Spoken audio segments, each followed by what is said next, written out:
देखो, एक चीज़ का खूब ख्याल करो, अपने आप को हमें अमली ज़िंदगी से जोड़ना पड़ेगा। ये तो आज इज्तिमाई दुआ हुई, हकीकत बताऊँ मुझसे इज्तिमाई दुआ नहीं मांगी जाती। अल्लाह का बड़ा फ़ज़ल है, मुझे आदत है कभी कभार, मैं नहीं कह रहा कि कोई बहुत नेक हूँ, जब भी कुछ तौफीक टूटी फूटी मिलती है दुआ मांगने का लुत्फ़ तन्हाई में आता है। ये तो इसलिए ताकि लोगों को थोड़ा सा दुआ मांगने का सलीक़ा आ जाए, थोड़ा सा अल्लाह के सामने गिड़गिड़ाने का ज़ौक़ पैदा हो जाए। लेकिन हमारे यहाँ जैसे ऐसे लोग आपको मिलेंगे जो साल में एक दफ़ा नहाते हैं ईद के दिन, वो भी कोई मशवरा देता है उनको, तो ऐसे लोग भी होलसेल के हिसाब से मौजूद हैं जो साल में एक दफ़ा दुआ करते हैं। और वो इसलिए दुआ में आते हैं कि चलो कभी ज़िंदगी में तौफीक नहीं मिली तो आज ख़त्म कुरान है, दुआ में शरीक हो जाओ। गनीमत है, ना होने से ये भी बेहतर है। लेकिन हकीकत यह है कि जिसको तन्हाइयों में अल्लाह के सामने मांगने की आदत का चस्का लग गया, उसकी ज़िंदगी बन जाती है। हर एक का अपना तर्जिया होता है ना, बुज़ुर्गों के इरशादात भी होते हैं, फ़लाँ बुज़ुर्ग ने ये फ़रमाया, फ़लाँ ने ये फ़रमाया, फ़लाँ ने ये होता है ना, उनके अपने ज़ौक़ होते हैं।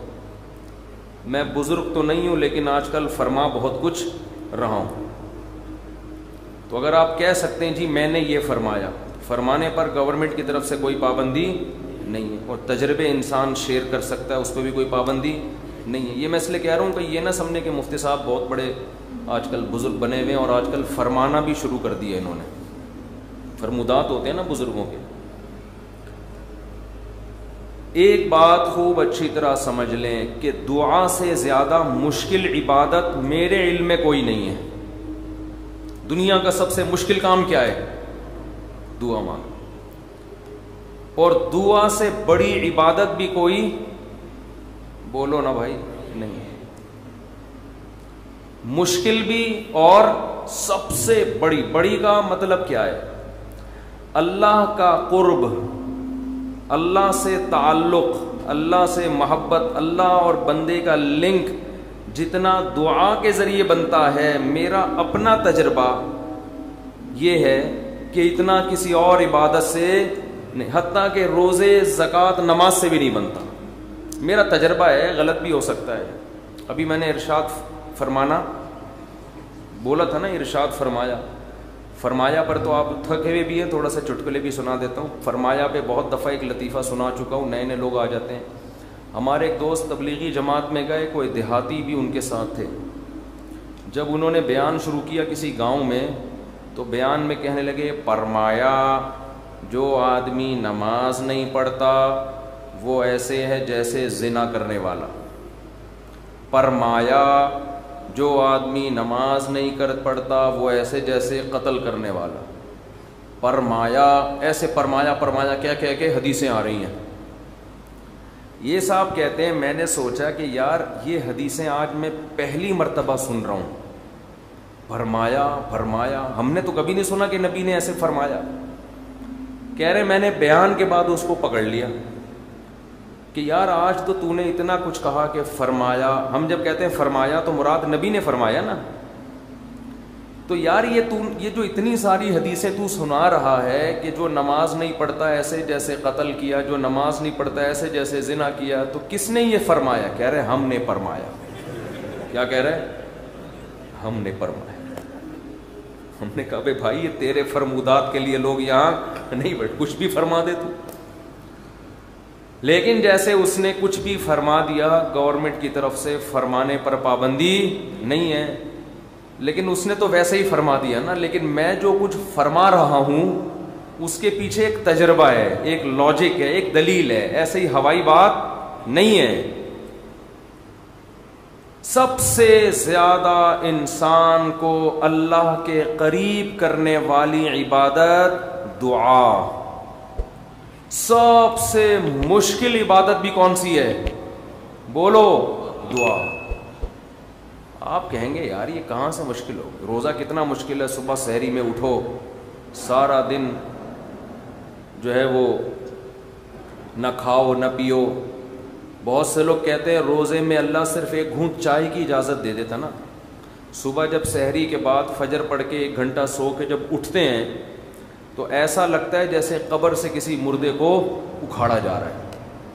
अजीब सी हालत होती है ना उस वक्त। उसी तरह ऑफिस में पहुंच जाते हैं, फिर अगर एक आध घूंट चाय पीने की इजाज़त होती कैसे फ्रेश हो जाते, लेकिन अल्लाह ने इजाज़त नहीं दी। तो आप कह सकते हैं इतनी मुश्किल इबादत रोज़ा, मुफ्ती साहब कह रहे हैं नहीं, दुआ मांगना उससे भी ज़्यादा मुश्किल। नमाज कितनी मुश्किल इबादत, लेकिन मौलाना साहब कह रहे हैं ये फरमाया भी वही फरमाया है जो उसने फरमाया था। ये क्या हो रहा है भाई इसको? दुनिया में सबसे मुश्किल बात पता है क्या है? अल फलाहिया का स्पीकर ठीक हो जाए। हकीकत ये कभी ठीक, देखो स्टाइल देखो, इधर भी लगा हुआ है, इधर भी रखा हुआ, इधर एक और लगा हुआ है, फिर भी बेचारे लगे रहते हैं। ये कहते हैं जिन्नात हैं। तो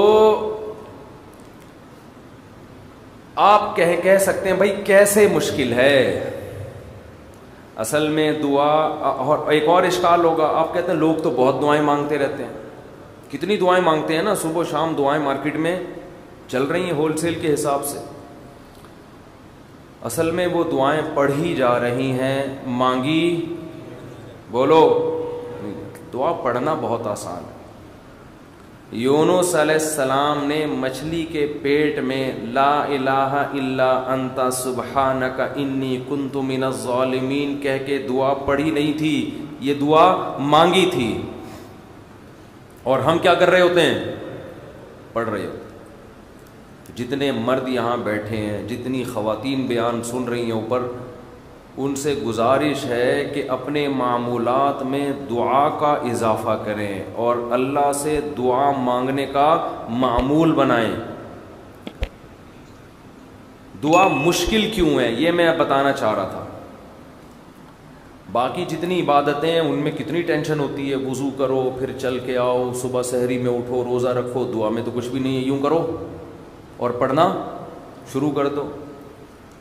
असल में दुआ नाम है दिल के लगने का, जज्बे के साथ मांगने का।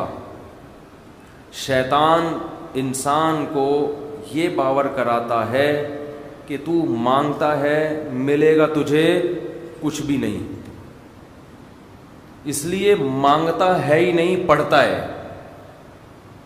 क्योंकि जब मांग रहे होते हैं ना तो पता होता है कि मिलने वाला बोलो कुछ भी नहीं। लेकिन चूंकि मुसलमान है, शायद ट्राई करके देखते हैं, शायद कुछ हो जाए, तो ज़बान थोड़ी घिस जाएगी।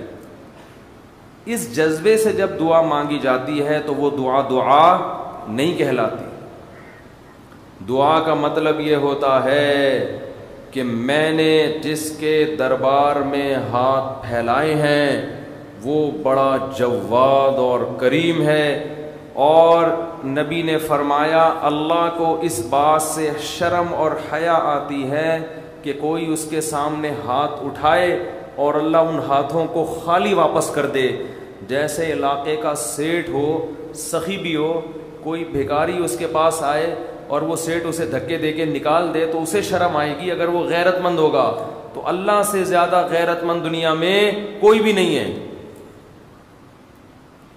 तो जिनको ये एहसास हो जाता है ना कि जो हम मांग रहे हैं वो मिल रहा है, तो आप सोचो एक बादशाह ने आपको ऑफर दे दी कि यार जो 1 घंटे में जितना मांगना है मांग लो, मैं सब दे दूंगा। तो आप सारे काम काज को छोड़कर किसको फोकस करोगे? बोलो। जब तक आप थक के चूर नहीं हो जाओगे आप रट्टा लगा के रखोगे, मांगते ही रहोगे, मांगते ही रहोगे। आपको पता है सब मिल रहा है। दोबारा मिसाल देता हूं। वजीर आजम आ गए भी आपके पास, आपके घर पे इयादत के लिए, कोरोना में कोई केस चल रहा था। एक मिसाल दे रहा हूं, ऐसा होता नहीं है लेकिन first ones upon a time. और उसने आप बल्कि ब्लैंक चेक दे दिया आपको, किसी IMF ने ब्लैंक चेक दे दिया, जितने पैसे बोलोगे मिल जाएंगे। ऐसा होता नहीं है। मिसाल देने पर गवर्नमेंट की तरफ से कोई पाबंदी नहीं है। तो आप उस चेक पे क्या लिखोगे? बोलो। 5 रुपये, 10 रुपये, 20 रुपये, 30 रुपये। वो कहे कि एक ही दफ़ा भरने की इजाज़त है, दोबारा ऑप्शन। आप पता है क्या करोगे, जो उसमें हिंसे जहाँ लिखे जाते हैं ना, 9 से शुरू करोगे, वो भी छोटा सा 9 लिखोगे, ताकि जितने 9 इसमें घुसेड़े जा सकते हैं मैं घुसेड़ दूँ। ऐसा ही होगा ना, छोटा सा 9, ताकि बैंक वाला चश्मा लगा के देखे। 9 यानी 9 अरब 9 खरब 99 अरब 99 करोड़ 99 लाख 99,999। सही है? क्या ख्याल है? नहीं यार, ये बात मेरा ख्याल है समझ। 9 खरब से भी ज्यादा अगर कोई हिंसा होगा ना, वो भी घुसेड़ दोगे उसको। 9 खरब से ऊपर क्या होता है? 99 खरब। 9 खरब नहीं, सॉरी गलती होगी, एक पूरे 10 खरब का नुकसान हो रहा है भाई। 99 खरब 99 अरब 99 करोड़ 99 लाख 99,999 का चेक बना के दोगे कि नहीं दोगे? बशर्ते के यकीन हो कि ये मैं ख्वाब नहीं देख रहा हूं, वरना बाज़ दफ़ा आदमी की आंख भी खुल जाती है ऐसे मौके पे। वो एक आदमी की लॉटरी निकली ना, इसी 99 खरब रुपए की, ये बहुत 5 अरब की लॉटरी निकल आई। तो जिन्होंने जो कंपनी थी, जो भी लॉटरी जिन्होंने दी, उन्होंने कहा कि यार किसी माहिर नफ्सियात को भेजना चाहिए जो इसको बताए कि तुम्हारी 5 अरब रुपए की लॉटरी निकली है, क्योंकि एकदम से बता दिया तो खुशी से मर भी सकता है ये। तो आराम आराम से जाके कोई नफ्सियाती डॉक्टर इसकी नफ्सियात को समझते हुए इसको बताएगा। नफ्सियाती डॉक्टर को भेज दिया। नफ्सियाती डॉक्टर ने जाके ना उसको पहले समझाया कि देख, फ़र्ज़ कर ले तेरी 1 लाख की लॉटरी निकल आए तो क्या होगा? उसने कहा खुश होऊंगा मैं। 1 लाख पे उसने कहा चलो नहीं मरेगा, ठीक है ना, अब लाख से थोड़ा सा ऊपर हो। अच्छा फ़र्ज़ कर 20 लाख की लॉटरी निकले। उसने कहा ये करूँगा, दुकानें बनाऊँगा, ये करूँगा, एक प्लॉट ख़रीद लूँगा। अच्छा, ऐसे 20 लाख से ऊपर आया, 1 करोड़ तक पहुँचा, 1.5 करोड़ तक, 2 करोड़ तक, 3 करोड़ तक। 3 करोड़ में क्या करेगा जी, इतनी दुकानें ले लूँगा, बहरिया टाउन में घर ले लूँगा, वगैरह वगैरह। होते होते 5 करोड़, जो असल थी ना 5 करोड़ तक आ गया। अच्छा ये बता 5 करोड़ की लॉटरी निकली तो क्या करेगा? उसने कहा आधी तुझे दे दूँगा। ये सुनना था, माहिर नफ्सियात का इंतकाल हो गया। माहिर नफ्सियात का इंतकाल हो गया। वो बेचारा बर्दाश्त नहीं कर सका ये खुशी। तो ये तो मैं एक मिसाल दे रहा हूँ। 99 खरब 99 अरब 99 करोड़ 99 लाख 99,999 इशारिया भी लगा देगा आगे 99999। लेकिन चूंकि ऐसा होता नहीं है, IMF कभी किसी को ऐसे ब्लैंक चेक इस तरह से नहीं देता नहीं है। इसलिए हम ये सब हंसी मजाक की बातें समझी जाती हैं। लेकिन अल्लाह का मामला ऐसा है कि अल्लाह ने हम सबको ब्लैंक चेक बोलो दे दिया है। ये ब्लैंक चेक पकड़ा दिया हमारे हाथ में, जो लिखना है इसमें लिख दो, मेरे दरबार में पेश कर दो, मैं दूंगा। जो मांगोगे बोलो भाई दूंगा। अब जिसको इस पर यकीन है ना, उसको जितना वो दुआ को फोकस करता है, इतना किसी और इबादत को फोकस नहीं। वो बाकी इबादत करता भी इसलिए कि इबादत करके दुआ मांगूंगा तो ज्यादा कबूल होगी। इबादत में दुआएं ज्यादा कबूल होती हैं ना। तो ये शैतान ने दिमाग में ये डाल दिया है कि अल्लाह सुनता है दुआएं मगर कबूल नहीं करता, और अल्लाह कहता है मैं करता हूं कबूल, लेकिन जिस तरह तू चाह रहा है उस तरह नहीं करूंगा मैं कबूल। उस तरह करना अगर शुरू कर दी तो अल्लाह का मामला हमेशा गैब पर है। यख्शऊन रब्बहुम बिल गैब, जो अल्लाह से डरते हैं बगैर देखे, जो अल्लाह पे ईमान लाते हैं बगैर देखे, जिन्होंने जन्नत पे यकीन किया बगैर देखे, जो जहन्नम से डरते हैं बगैर देखे, जिन्होंने अजाब नहीं देखा। क्योंकि देख लेंगे तो आजमाइश खत्म, फिर तो सारे नेक बन जाएंगे, सारे नेक। तो अल्लाह कहते हैं अभी मांगो, नजर नहीं आएगा, तो अक्लमंद लोग गिड़गिड़ा के अल्लाह से मांगते हैं। और याद रखो, दुआ में तकब्बुर कभी मत करो। तकब्बुर नहीं करो दुआ में। तकब्बुर क्या है कि अल्लाह के सामने रोते हुए शर्म आ रही है, ये बहुत बड़ा तकब्बुर है। देखो, किसी दुनियादार सेठ के सामने इंसान को रोते हुए, भीख मांगते हुए शर्म आ जाए, ये गैरत का तकाजा है। लोग कहते हैं ना, इतनी सी हाजत पे तू रो क्यों रहा है? कहते हैं ना लोग, अरे आपने जाके किसी से लाख रुपए कर्जा मांगा और आंखों से आंसू निकल गए, तो ठीक है, वो तरस खा के आपको लाख रुपए दे देगा, मगर उसकी नजर में आपकी इज्जत बढ़ेगी या कम हो जाएगी? कम हो गया। लाख के पीछे क्या कर रहा है? अबे यार, एक तो बोलते नहीं हो ना, फिर मुझे तप चढ़ती है। लाख के पीछे आंसू निकाल रहा है, यही कहेगा ना, अबे मेरे सामने आके रोया था। अबे तू कल बाद में ताना भी देगा। कल आप जब गाड़ियों में घूम रहे होगे ना, ये गाड़ियों से याद आया एक छोटी सी बात, वजाहत करके मैं आगे चलता हूँ। मेरी भी आजकल वीडियो आ रही हैं, वो एक रेसिंग कार चला रहे हैं मुफ्ती साहब, और रीवो में जाके स्टाइल से बैठ रहे हैं, 6 गार्ड इधर 4 उधर, उठाक ठाक चल रहा है। ये वीडियोस मैं नहीं बनाता, ना मेरे चैनल पे अपलोड होती हैं, ना मुझे ये शोबाजियाँ पसंद हैं। ये जहर लगती हैं मुझे ये शोबाजियाँ। गाड़ी चलाना कोई बुरा काम नहीं है, चाहे स्पोर्ट कार हो, चाहे स्विमिंग हो। चाहे स्विमिंग का तो चलो मैंने खुद बना के डाली थी वीडियो, ताकि लोगों में एक शौक पैदा हो स्विमिंग का। घुड़सवारी भी हमने खुद इजाज़त दी। ये जो गाड़ियों की गाडो वाडो की आ रही है ना, ये लोगों ने हरकतें की हुई हैं, इसका मुझसे कोई ताल्लुक। अभी एक वीडियो आई है, मैं जा रहा हूँ ऐसे स्टाइल से, रीवो में जा रहे हैं मुफ्ती तारिक मुस्लिम, और वो फिर उसने स्लो मोशन में चलाया है, एकदम में स्पीड में आके एकदम स्लो मोशन में ऐसे गाड़ी में आके बैठे, फिर पीछे गार्ड आके। तो देखो, उलमा की इज्जत उनके इल्म से, उनकी दीनी खिदमतों से होती है। ये क्लाशनकोफों से, रीवो और लैंड क्रूजर, ये छिछोरपने लोगों का, ये छिछोरपना, इन चीज़ों से इज्जत हासिल करना। समझते हो कि नहीं समझते? एक देहाती हमारे पास आया, मुझे बड़ा अच्छा लगा। पास गांवार देहात के लोग होते हैं, सीधे साधे, बड़ी अच्छी बातें करते हैं। वो एक आलिम के पास गया, उनके गार्ड थे। जैसे ही गया तो गार्ड और खड़क खड़क एकदम जो है ना, वो आलिम अपनी रीवो में आके बैठे और बड़ा प्रोटोकॉल के साथ। वो गार्ड भी शो मारने के लिए ना, खाम में वो क्या होता है यार, वो तो गन को लोड कर रहे हैं ना शो मारने के लिए। तो ये बेचारा सीधा वजीरिस्तान का था, ये पठान था। मुझे कहने लगा, यार मुफ्ती साहब, ये तो शोबाजियाँ हमारे यहाँ इससे भी ज़्यादा हैं। ये उलमा को इन चीज़ों की क्या ज़रूरत है? जो आ रहा है तो ठक ठक करके ना वो शोबाजी, वो उनकी शायद शोबाजी की नीयत ना हो, लेकिन देखने में ऐसे ही लग रहा था।